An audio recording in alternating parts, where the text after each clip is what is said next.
Hello दोस्तों, नमस्ते, जय हिंद। कैसे हो आप लोग? आशा करता हूँ आप लोग बहुत अच्छे होंगे। इस चैनल पर मैं हर रोज आप लोगों के लिए नई नई रियल स्टोरीज लाता रहूँ। लोग अपना प्यार और सपोर्ट बनाए रखना। चलिए, आज आप लोगों के लिए एक नई स्टोरी लेकर आया हूँ जो कि राजस्थान से है। तो चलिए शुरू किया जाए। चलिए शुरू करते हैं। तो दोस्तों, ये कहानी राजस्थान में एक शहर है कोटा, आप लोगों ने सुना होगा। वहाँ पर एक भूतिया हवेली है, उसके बारे में है। ये जो हवेली है, ये राजा महाराजाओं के समय में बनाई गई थी, लेकिन पिछले 21 साल से इस हवेली में आज तक कोई भी रहने के लिए नहीं आया है। कुछ लोगों ने यहाँ रहने के लिए सोचा, लेकिन नहीं रह पाए, क्योंकि जो अगल बगल के जो गांव में लोग रहते थे ना, वो कहते थे कि यहाँ पर भूत प्रेत का साया है, इसीलिए आज तक यहाँ पर कोई भी रहने के लिए नहीं आया। कोशिश तो किया लोगों ने, लेकिन रहा कोई भी नहीं। तो एक बहुत बड़ा बिजनेसमैन था दोस्तों, जिसका नाम रमेश था। उसने सोचा कि इस रहस्य से पर्दाफाश किया जाए। तो वो ये सोचा कि लोगों के मन में जो गलत फहमियां हैं वो दूर हो सके। तो उसने तय किया कि वो उस हवेली के अंदर जाएगा और उस रहस्य को पता करेगा कि सच में कोई वहाँ पे भूत है भी या नहीं है। और उसने एक दृढ़ निश्चय ले लिया कि अब वो उस हवेली के अंदर जाएगा। और जैसे ही वो हवेली के अंदर जाने ही वाला था, तो अपना पहला कदम रखा उसने हवेली पर। तो वहां पर कोई अनजान व्यक्ति था। उसने कहा, कौन हो आप और कहाँ जा रहे हो? नहीं जाना है अंदर। तो उसने ना उस रमेश को अंदर जाने से मना कर दिया। तो रमेश ने उससे उल्टा पूछ लिया कि कौन हो आप, जो मुझसे क्यों पूछ रहे हो कि मैं कहाँ जा रहा हूँ? आप कौन हो ये बताओ मुझे। रमेश ने बोला, मेरा नाम रमेश है, मैं बगल के गांव में ही रहता हूँ। मैं बस यहाँ पे ये पता करना चाहता हूँ कि लोग इस हवेली में क्यों नहीं रहते हैं। तो इसीलिए मैंने फैसला लिया है कि मैं इस हवेली में एक रात जरूर गुजारूंगा, ताकि मुझे पता चल सके कि सच में ये भूतिया हवेली है भी या बस लोगों के दिल में ये भ्रम है। तो जो वो अनजान व्यक्ति था, उसने रमेश को बोला, आप अंदर मत जाइए, अंदर बहुत खतरा है, अंदर जाने का नहीं होता है, आप मत जाइए। उसने बहुत प्रयास किया दोस्तों उसको रोकने के लिए, लेकिन वो रमेश ने ठान लिया था, नहीं, मुझे इस रास्ते से पर्दाफाश करना है। तो वो उसको बोलता है, उस अनजान व्यक्ति को, कि भाई मैं जाऊंगा और पता करके आऊंगा कि अंदर में सच में कोई भूत है या नहीं है। यह बोलते बोलते रमेश हंस पड़ा। तो वो अनजान व्यक्ति पूछता है, आप क्यों हंस रहे हो? तो रमेश हंसते हंसते बोलता है, मुझे डर नहीं लगता। मुझे तो भूत प्रेतों में तो दिलचस्पी है, मैं तो ये जानना चाहता हूँ, मैं इनके बारे में पढ़ाई करता हूँ, मुझे डर नहीं लगता इस सब चीजों में। तो वो जो अनजान व्यक्ति था वो खुद ही डर गया उस रमेश को देख के। इतना कहते ही रमेश उस हवेली के अंदर चला जाता है। दरवाजा अचानक बंद हो जाता है उस हवेली का। फिर वो रमेश जो है अपना जो बैग लेकर आता है, उस बैग को वो साइड में रखता है और पूरी हवेली का राउंड मारता है, चक्कर मारता है दोस्तों। ये पता करना चाहता है कि आखिर क्या है, इस हवेली का रहस्य क्या है। तो ये सारे कमरों में जाता है, सारे कमरों में पता करता है कि क्या कुछ है भी या बस ऐसे ही भ्रम फैला रखा लोगों ने। तो बस वो पता करने के लिए हर एक रूम में वो चेक करने चला जाता है। जब वो पूरी हवेली के अंदर जितने भी सारे रूम है उन सबको चेक कर लेता है, उसके बाद वो जब थक जाता है तो वो एक ड्राइंग रूम होती है, वहां पर वो आके बैठ जाता है और अपने अंदर वो अपने पास से वो एक बोतल लेकर आता है शराब की। तो वो शराब पीने लगता है। थोड़ी देर बाद उसी रूम का जो लाइट होता है ना दोस्तों, वो बल्ब जो होती है पुराने जमाने की जो बल्ब होती है, वो चालू बंद चालू बंद चालू बंद होने लगी। तो रमेश ने उस चीज पर ध्यान दिया ही नहीं। कुछ देर पीने के बाद रमेश ने देखा कि पहले तो एक ही बल्ब चालू बंद हो रहा था, अब सारे बल्ब चालू बंद हो रहे थे, जितने भी बल्ब थे हवेली के अंदर। तो वो अचानक पीछे उठ खड़ा हो गया ये देखने के लिए कि आखिर हुआ क्या है। तो वो अचानक कुछ देर बाद वो देखता है कि सामने एक कुर्सी पड़ी रहती है, वो कुर्सी उसके सामने अचानक से आ जाती है। उसके बाद क्या होता है पता है? वो कुर्सी ना कुछ देर हवा में उड़ने के बाद वो उसके पास आने लगती है। तो ये देखकर वो सोचने लगता है, ये क्या हो रहा है? वो खुद ही मन में मन सोच रहा है कि वो डर गया है। वो खुद ही अपने आप को बोल रहा है, ये क्या हो रहा है?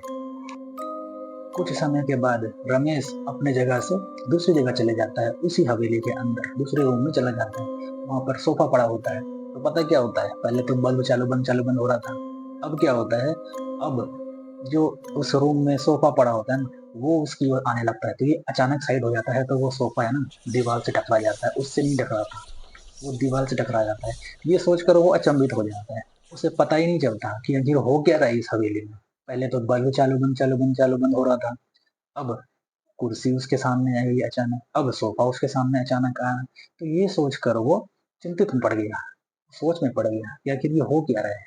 अब देखना दोस्तों, अब आगे क्या होता है देखना। कुछ समय के बाद जितनी भी चीजें घूम रही थी वो सब के सब शांत हो गई। तो रमेश ने ऊंची आवाज में बोला, जो भी हो सामने आओ, मेरे सामने आओ, मैं तुमसे बात करना चाहता हूँ। जो भी कर रहा है ये सब चीजें वो सामने आए, मेरे सामने आए, मैं उनसे बात करना चाहता हूँ, पूछना चाहता हूँ कौन हो। थोड़ी देर बाद बताए दोस्तों क्या होता है, वहां पर एक परछाई आती है। वो परछाई को देखकर वो घबरा जाता है, वो पूछता है कौन हो तुम, यहाँ क्या कर रहे हो। तो रमेश बोलता है, तुम कौन हो पहले ये बताओ, तुम लोगों को क्यों डरा रहे हो। तो उसने कहा, तुम लोगों के भूल के कारण। तो रमेश बोलता है, कौन सी भूल, मैंने कौन सी भूल की है, मैं तो बगल वाले गांव में रहता हूँ, और जो भी लोग यहाँ पे अगल बगल गांव में रहते हैं उसकी क्या गलती है, उन्होंने क्या किया है, तुम्हारा कुछ बिगाड़ा है। तो वो परछाई बोलता है, यही तो मैं नहीं चाहता, मैं तो चाहता ही नहीं हूँ कि कोई इस हवेली में आगे खुश हो सके, मैं नहीं चाहता हूँ। फिर रमेश ने उससे पूछा कि क्यों तुम लोगों की खुशी नहीं देखना चाहते जब वो इस हवेली में आते हैं। तो पता है उस परछाई ने क्या कहा दोस्तों, ध्यान से सुनना दोस्तों, उस परछाई ने क्या कहा, डरना मत। तो उस परछाई ने कहा, आज से 21 साल पहले मैं इस महल के जो राजा थे, मैं उसका नौकर था, जबकि मेरी कोई भी गलती नहीं थी, मुझे मार दिया गया था, बिना मेरी गलती के मुझे राजा ने सजा दे दी थी। इसी कारण से इसी कारण से जबकि मेरी कोई गलती भी नहीं थी, बिना मतलब का मुझे जान से मार दिया गया था। इसी कारण से मैं इस हवेली में, मेरी आत्मा भटकती रहती है और मैं किसी को भी इस हवेली में आने नहीं दूंगा, क्योंकि मेरा खून इसी हवेली में हुआ था, इसलिए मैं नहीं चाहता।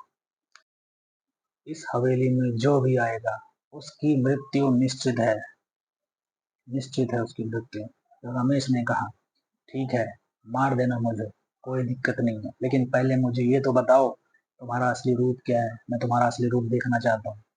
तो उस परछाई ने बोला, ठीक है, तुम्हारी आखिरी इच्छा भी मैं पूरा करूंगा, रुको। और थोड़ी देर बाद उस परछाई ने अपना असली रूप धारण किया। तो उसे देखकर रमेश खुद डर गया, लेकिन कुछ समय के बाद रमेश ने अपने आप को संभाल लिया। वो इतना डरावना दिख रहा था भाई, इतना डरावना दिख रहा था रियल में भी। उस डरावने परछाई को देखकर जब उसका वो असली रूप देखा ना दोस्तों, तो रमेश अच्छी तरीके से घबरा गया। वो बस अपने आप को संतावना दे रहा था कि मैं नहीं डरा हूँ, लेकिन वो अंदर से डर गया था। तो उसने वो जो बैग लेकर आया था ना दोस्तों, उस बैग में उसने कुछ पंडित जी से एक मंत्र का पाउडर लेकर रखा था, जो वो पंडित मंत्र पाउडर वाउडर नहीं छिड़कता है, वो लेकर आया था। तो वो क्या करता है, वो उस बैग से पाउडर निकालता है और उस जो असली रूप पर जो वो आता है तो उस पर वो फेंक देता है। तो वो पाउडर का असर क्या होता है, वो परछाई ना जलने लगता है। कुछ समय के बाद वो पूरा भस्म हो जाता है। उसके बाद रमेश अपना सो जाता है वो सब देख के। दूसरे दिन क्या होता है दोस्तों, वो रमेश जब सो के उठता है तो उस हवेली से बाहर निकलता है। तो बाहर वो जो अनजान व्यक्ति मिला था ना, वो क्या करता है, उस दिन जिस दिन वो रमेश अंदर जा रहा था, वो क्या करता है, वो जितने भी लोग हैं ना गांव के, उन सबको ये खबर दे देता है कि एक बंदा है रमेश नाम का, वो बाहर से आया है और वो इस हवेली में जाना चाहता है और पता करना चाहता है कि इस हवेली में आखिर क्या है। तो वो कल रात को गया है, अभी तक नहीं आया है। तो दूसरे दिन जब रमेश सो के उठता है और वो बाहर निकलता है हवेली के, तो बाहर इतनी भीड़ रहती है हवेली के कुछ दूरी पर। सब देखकर आश्चर्यचकित हो जाते हैं कि इसे मारा क्यों नहीं, अंदर तो इतने भूत थे, भूतिया हवेली कहा जाता है, इसे मारा क्यों नहीं। तो वो बाहर आके पूरी घटना बताता है अंदर जो जो उसके साथ हुआ। ये देखकर गांव वाले आश्चर्यचकित हो गए। रमेश ने कहा, आज के बाद इस हवेली में कोई भी भूत नहीं है, किसी से भी नहीं डरना है, जिसे भी अंदर आना है आप आ सकते हो, छुट्टियां मनानी है छुट्टियां मना सकते हो, सब कुछ, कोई दिक्कत नहीं है। इसकी ये बहादुरी देखकर गांव वाले जोर जोर से उसका नाम चिल्लाने लगते हैं। खुशी में नहीं चिल्लाता, उस तरह से, रमेश रमेश रमेश, उस तरह से। तो दोस्तों, ये कहानी कैसी लगी, ये मेरा पहला कहानी था, ये मेरा पहला वीडियो था, मैं कहानी बोल रहा हूँ, ये मेरा पहला वीडियो था। जो मैंने कहानी सुनाया। अगर आप लोगों को अच्छा लगा हो तो प्लीज़ हमारे चैनल को लाइक करें, सब्सक्राइब करें और दोस्तों के साथ शेयर करें। और जो भी गलतियां हैं, जो भी है, जो भी मैं सुधारना चाहता हूँ, आप प्लीज़, जो भी गलतियां हैं, जो भी मैं सुधार सकता हूँ, प्लीज़ अपना राय, अपना कमेंट ज़रूर बताएं। मैं अपने आप को सुधारने की कोशिश करूँगा। ये मेरा पहला वीडियो था, इसलिए मैं थोड़ा नर्वस हूँ बताने में। बस आपका प्यार और सपोर्ट हमेशा बनाए रखना। जय हिंद दोस्तों, नमस्ते। जय हिंद दोस्तों।